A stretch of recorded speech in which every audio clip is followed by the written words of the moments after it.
Ahora sí me voy a la entrevista porque estaba con nosotros la doctora Graciela Maturano. Doctora, ¿cómo le va? ¿Cómo anda? Muy bien, muy bien. ¿No la vi la semana pasada? Sí. No me vi la semana por eso pasada. le extrañaba tanto. ¿Ha visto? Gracias. Doctora, bueno, hay un tema muy interesante que tiene que ver con el desarrollo tecnológico que alcanzaron los pueblos originarios. Particularmente el Imperio Incaico tenía un aceitado conocimiento de las cuestiones naturales, pero no solamente fruto de convivir con la naturaleza, sino de estudiarla.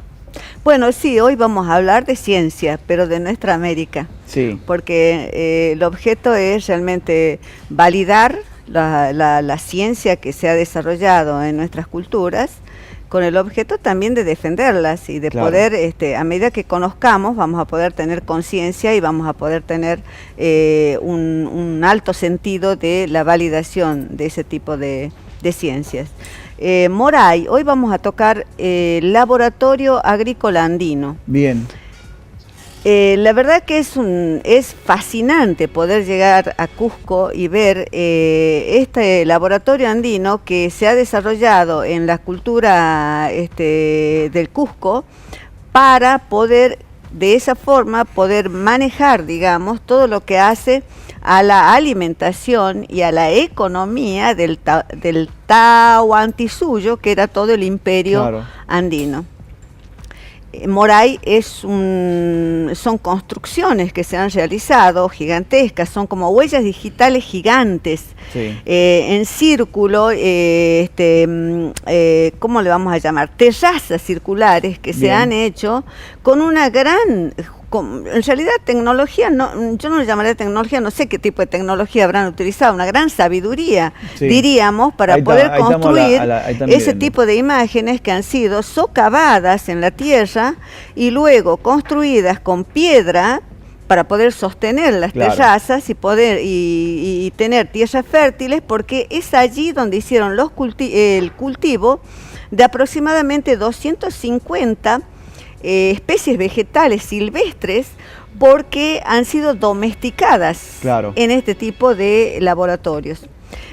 ¿Por qué razón uno le llama laboratorio? Porque ellos manejaban la astronomía, en estos lugares se podía ver el efecto del viento, Sí. de la luz solar y del Claro. calor, para poder ir generando, dicen los textos, que aproximadamente 20 microclimas Claro. dentro de estas estructuras, de manera tal que han podido ir desarrollando lo que es la domesticación de estas especies vegetales. Claro, la intención no era la producción masiva de alimentos, sino generar, estudio.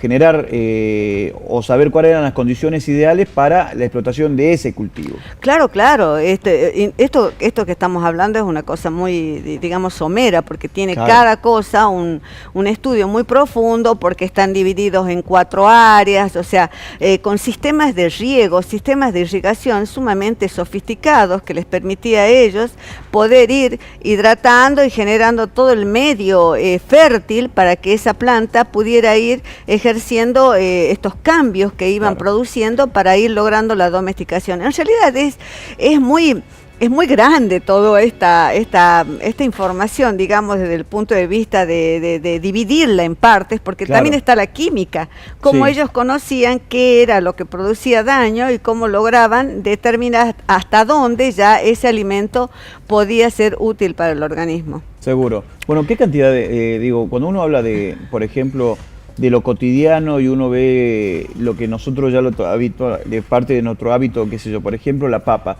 y uno ve, qué sé yo, en Europa los problemas de sobrepeso por la papa frita y demás. Pero esto, nuestros naturales, ellos convivían con la papa. Bueno, lo que pasa es que la papa andina la papa es originaria de los Andes, Claro. del Perú, de la zona de Cusco, donde ellos, por ejemplo, tenían 200 razas de papas, de las cuales había 2000 variedades, que se ha encontrado. Desgraciadamente nosotros tenemos poco conocimiento, pero por ejemplo hay provincias como Jujuy, Salta, que manejan mucho, o por lo menos yo lo he visto que cocinan, oca, mashua, por dar algunos nombres de raíces y de tubérculos, que están probablemente por la cercanía que tienen, supongo yo, o por la cultura, han logrado incorporar a su cultura cotidiana. Cosa que a mí me parece importante traerlo porque nosotros, o al menos no está en lo común de nuestras cocinas, este tipo de tubérculos y de raíces. Sí.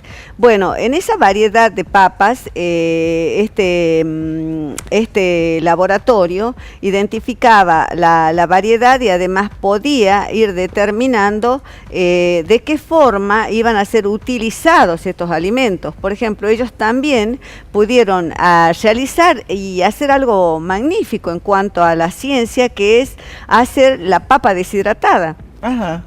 Ellos deshidrataban la papa utilizando, esto lo he podido ver yo en Jujuy, utilizando, por ejemplo, hierbas como la muña muña. Ajá. Y de esa forma y con sistemas sofisticados, si queremos, desde el punto de vista del conocimiento, pero simples, como por ejemplo realizar un pozo e ir colocando en capa las papas y luego las capas de muña muña, han logrado mantener y poder preservar el alimento, porque fíjese usted que estamos hablando no solo de alimentación, sino de economía. Claro.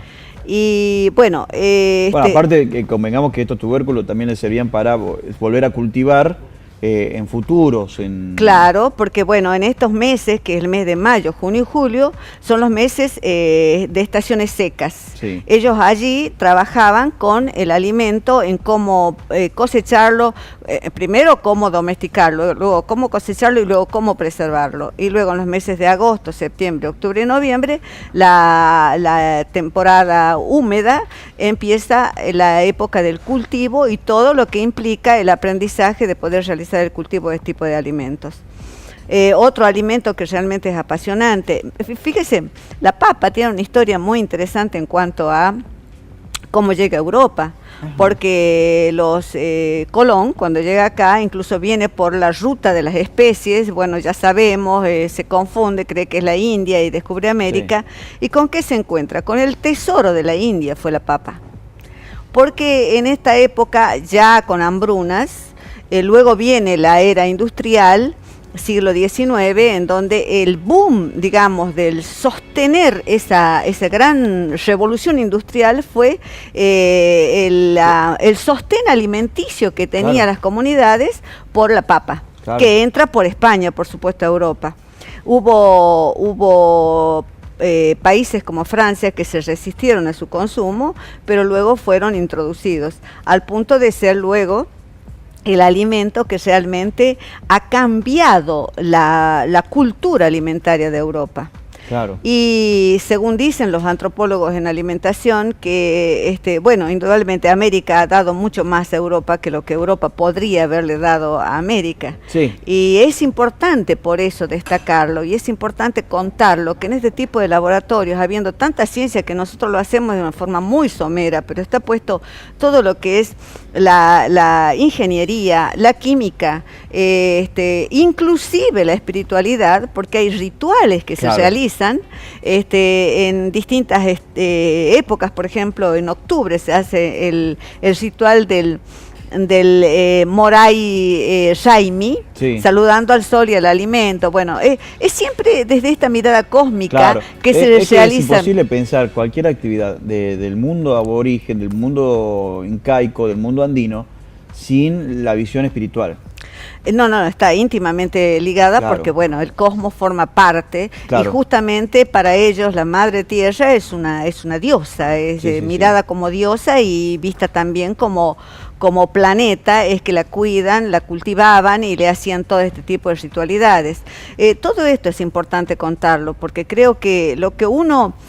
hay un concepto sumamente importante, y es que no amas lo que no conoces. Tampoco defiendes lo que no amas. América ha sido tan desmerecida en su cultura. Y, por ejemplo, en la alimentación, siendo dos alimentos ejes en la alimentación del mundo, como es la papa y el maíz, El maíz, por ejemplo, también lo cultivaron ellos, pero en esa comunicación que tenían las dos culturas, azteca de México, porque es de la península del Yucatán, maíz, Sí. el maíz, el origen del maíz, se va hacia la zona de los Andes, o sea, hay un intercambio y ellos hacen este tipo de cultivos también en estas terrazas. También la hoja sagrada, la coca, por ejemplo. Claro. Han logrado generar el cultivo y a su vez la utilidad, no solo desde el punto de vista orgánico, sino desde todo lo que hace a lo místico de la coca, Claro. en este tipo de terrazas. Seguro. Realmente uno empieza a entender y a valorar, ¿no? Y se pregunta por qué no consumimos, por qué no nos tomamos el trabajo de buscar lugares donde puedan llegar a venderlo aquí en Catamarca, incorporar la quinoa, incorporar estos elementos que ya hace tiempo se le viene diciendo a la gente, y más hace mucho tiempo en realidad, las ventajas, los beneficios que tiene.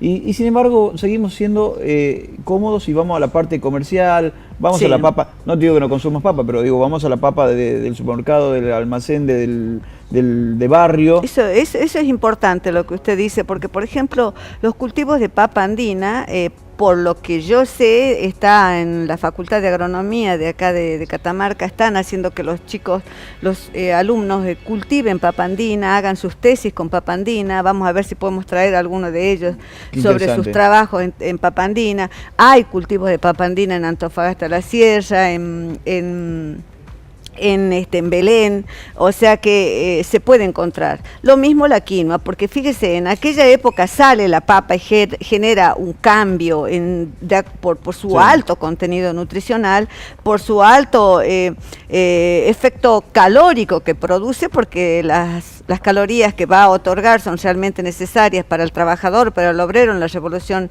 industrial. Y luego, siglo XX, siglo XIX, siglo XX, siglo XXI, ¿quién es la estrella? La quinoa, las semillas andinas, Sí. quinoa y Amaranto amaranto, y todo. kiwicha y la chía. ¿Qué está sucediendo? ¿Por qué se hace el Congreso Mundial de la Quinoa y toda esta cuestión? Porque se va a Europa.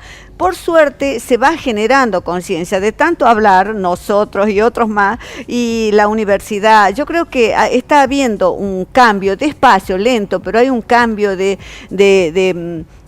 conciencia, de generar una alimentación consciente, que no es lo mismo que la alimentación, la alimentación inducida o manipulada por la industria. Claro. Ahora, en esto que hablábamos recién del aporte que le hizo los elementos básicos de andinos al mundo en los momentos más difíciles de hambruna y demás, ¿cuánto hubiera aportado si le hubieran valorado la quinoa? No hubiera habido directamente hambruna.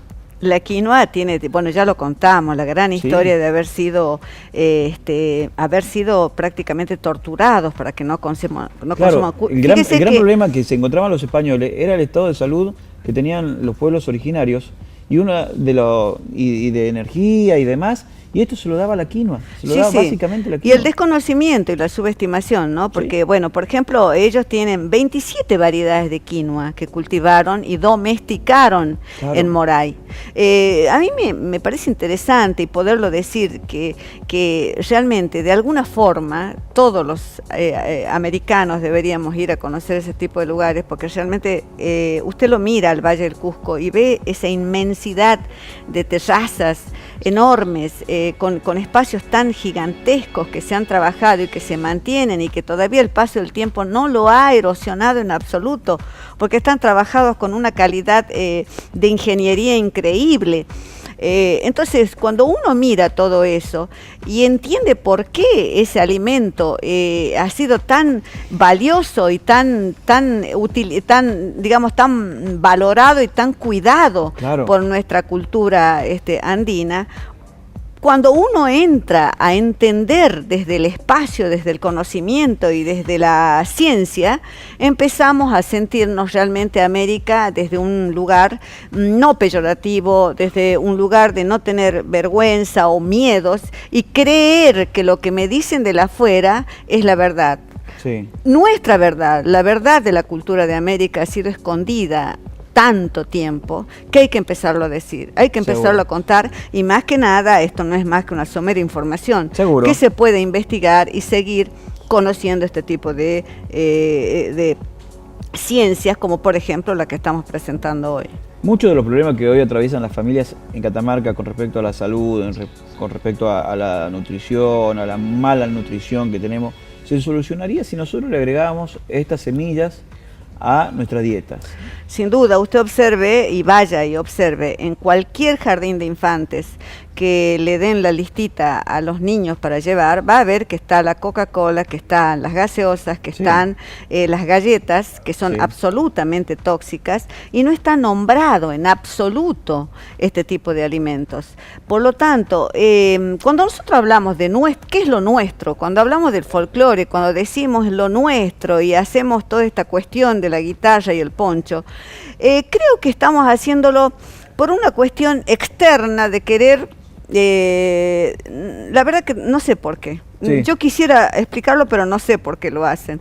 Porque a mí me gustaría que en lugar de esa cuestión del afuera, podamos internalizar y generar esa cultura y darlo desde una escuela, darlo básicamente desde el jardín de infantes, desde las escuelas primarias y secundarias, donde el niño necesita que se le diga la verdad y que se le cuente y se le dé una realidad de derecho que tiene hacia una salud consciente y no hacia una salud absolutamente manipulada como es la industria. Exactamente. Bueno, doctora, la intención nuestra era contarle a la gente sobre esto que ocurría y para que entiendan el por qué tenían este conocimiento o parte de cómo adquirían este conocimiento del manejo de las especies nuestros pueblos originarios, ¿no? Así que realmente hemos entrado a un mundo maravilloso, mágico y creemos que hemos podido brindar esta información. Así que muy, muy contento con su visita y ojalá esa gotita pueda ir royendo la piedra. Dando la piedra. Gracias, bueno, muchas gracias. Muchas gracias. ¿Nos vemos la próxima semana? ¿Cómo no?